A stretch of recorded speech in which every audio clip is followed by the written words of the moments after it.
தமிழக மன்னர்கள் யார் அப்படின்னு கேட்டாலே நம்ம எல்லாருமே சேர சோழ பாண்டியர்கள்னு சொல்லுவோம். இதில் மக்கள் நிறைய பேருக்கு சோழர்களை பற்றி நிறைய தெரியும். அதுக்கு அடுத்தபடியாக பாண்டியர்களை பற்றி ஓரளவு தெரியும். ஆனால் சேரர்களை பற்றி முக்கால்வாசி தெரியவே தெரியாது. சேர மன்னர்கள் கேரள மாநிலத்தை ஒட்டுமொத்தத்தையும் கட்டி ஆண்டவங்க. தமிழகத்தில் இன்றைய கரூர் மற்றும் முசிறி அன்றைய சேரர்களின் தலைநகரமாக இருந்துச்சுன்னு வரலாறு சொல்லுது.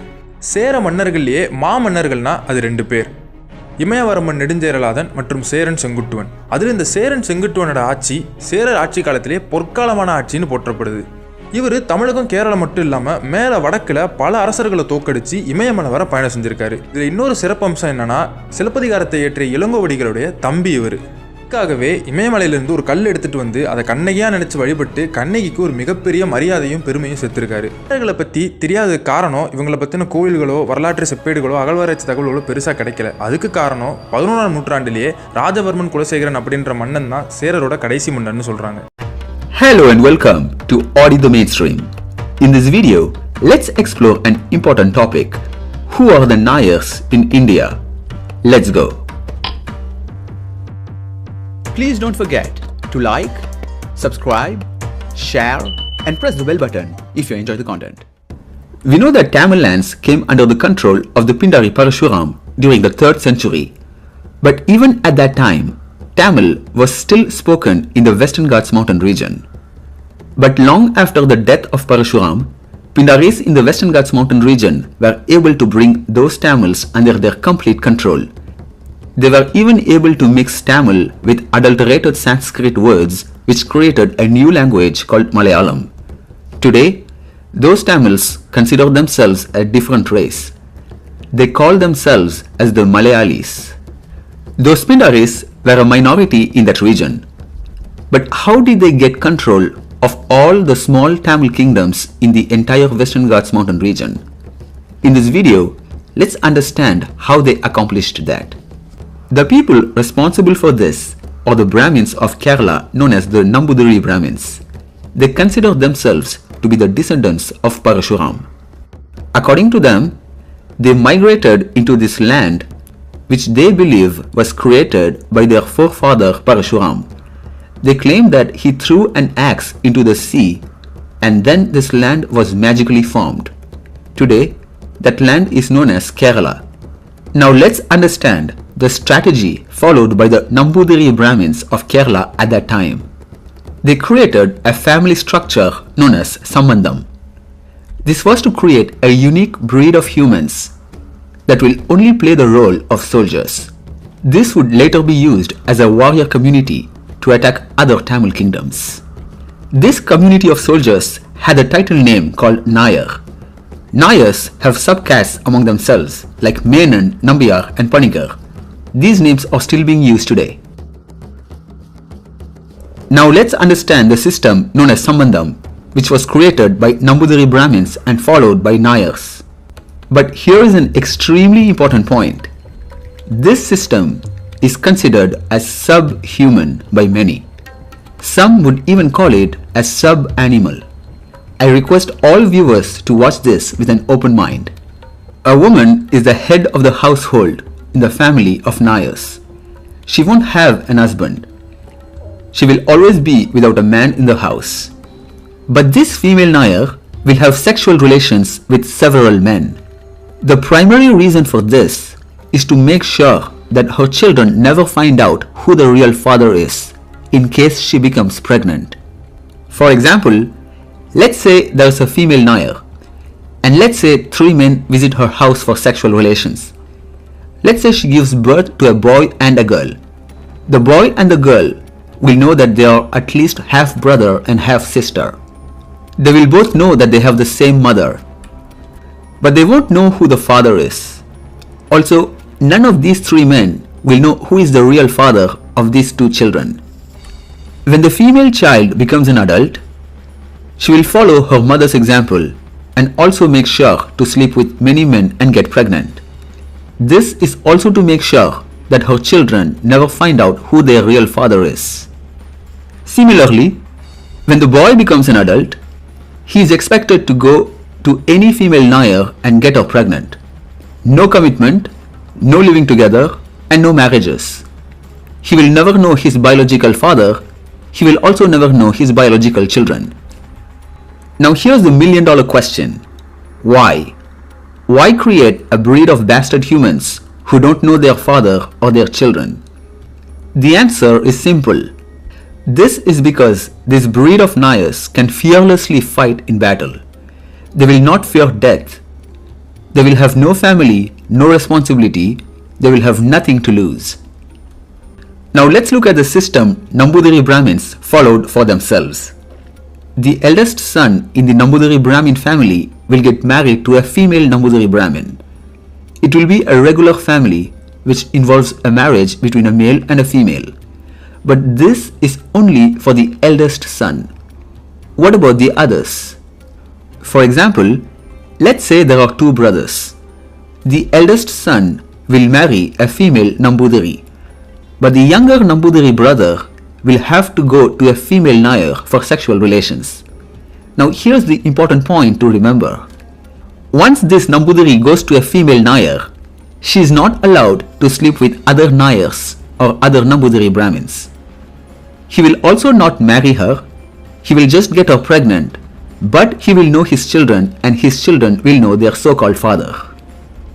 This particular breed, which is a mix between a Nair and a Nambudiri, will play the role of generals in the army. This is how a Tamil kingdom was brought under the control of Nambudiris and Nairs. Such a kingdom was used to invade other Tamil kingdoms, and this was part of the divide and conquer strategy followed by Nambudiri Brahmins. Although this custom is not practiced anymore, in the past, it was useful for Pindaris to use a divide and conquer strategy among the Tamils in the Western Ghats mountain region, which is called as Kerala today. Now here is another extremely important point. The Nairs have been in control of India's foreign affairs since India's independence from the British in the year 1947. It is not a coincidence that today India has several political enemies, including China. For example, after independence, China invited India for a friendly discussion regarding the border dispute with India. But Nairs, who were in control of India's foreign policy, did not want any discussion. This escalated into a war 15 years later. India lost this war in a horrible manner and even lost some of its territory to China. This border dispute is still ongoing, with China claiming more territory inside India. India also made a blunder with its policy in Sri Lanka. When the Tigers were in control of the Tamil populated areas in Sri Lanka, foreign powers could never enter Sri Lanka. There was never a threat to India's national security because of that. But Pindaris in India, with the help of the Nairs, wanted the Tigers out of the picture. During the war against the Tigers, the people who occupied important positions within India in the cabinet ministry and in the United Nations were Nairs. M.K. Narayanan was the National Security Advisor of India.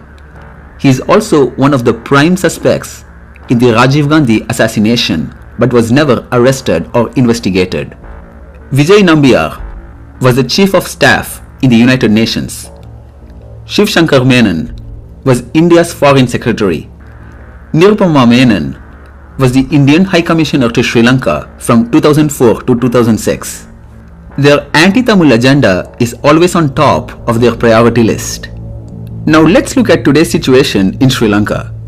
There is a port donated to China on a 99-year lease. It is believed that close to 100,000 Chinese soldiers are in Sri Lanka posing as civilians.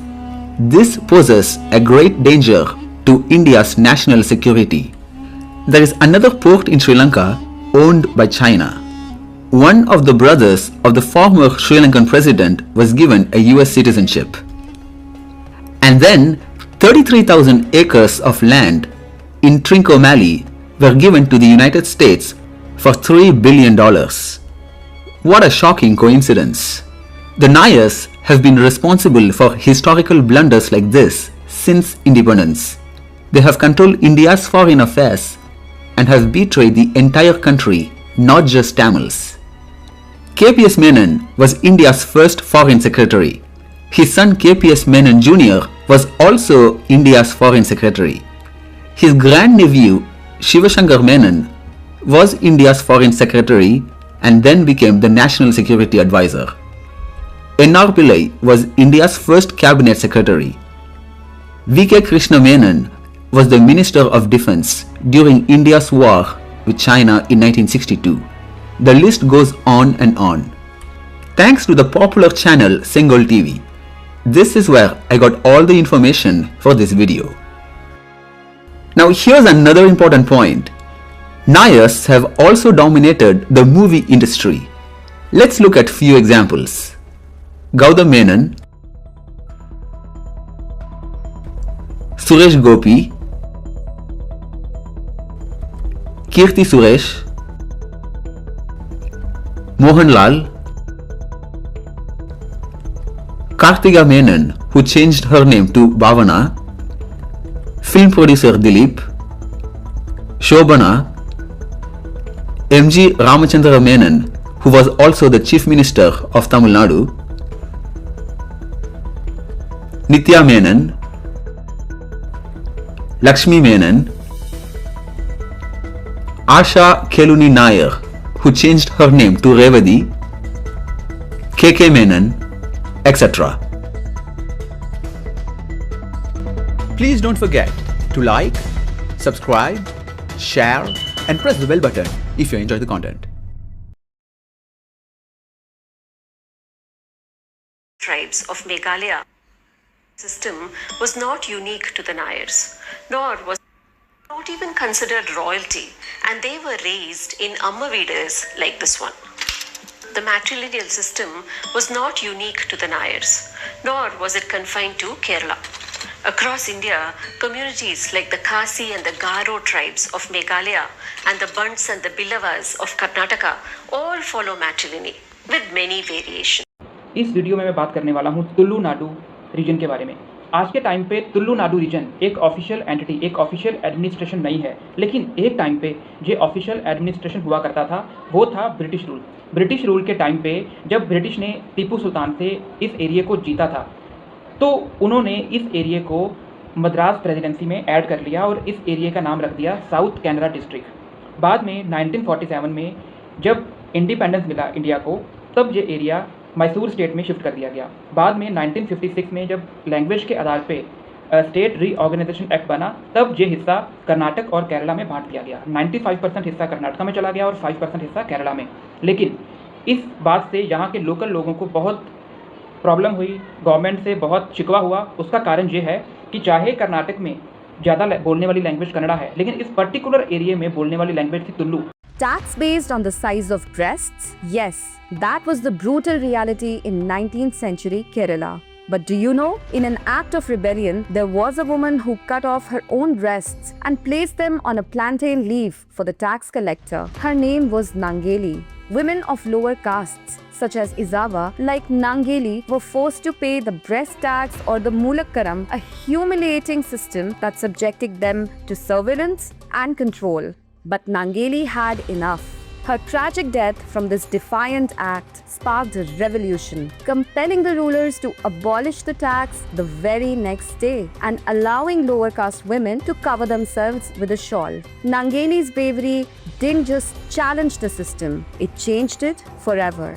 Who was the ruler of Kerala at that time? Tell us in the comments. This year marks the 100th anniversary of the Vaikom Satyagraha, a significant movement in Indian history that confronted untouchability and caste-based oppression. The Vaikom Satyagraha, launched in March 1924, was a non-violent protest against the exclusion of lower caste Hindus from Vaikom Mahadev temple access. It was led by visionary leaders like T.K. Madhavan, Keswa Menon, and K.K. Lappan. Periyar E.V. Ramsamy played a crucial role in mobilizing volunteers and delivering speeches, earning the title Vaikom Veerar. The movement gained national attention, with Mahatma Gandhi himself intervening and negotiating with the authorities. Though the immediate outcome was a partial success, opening 3 out of 4 roads around the temple, its ripple effect was far more significant. In 1936, the Maharaja of Travancore issued a temple entry proclamation, which removed the age-old ban on the entry of marginalized castes into the temples of Travancore.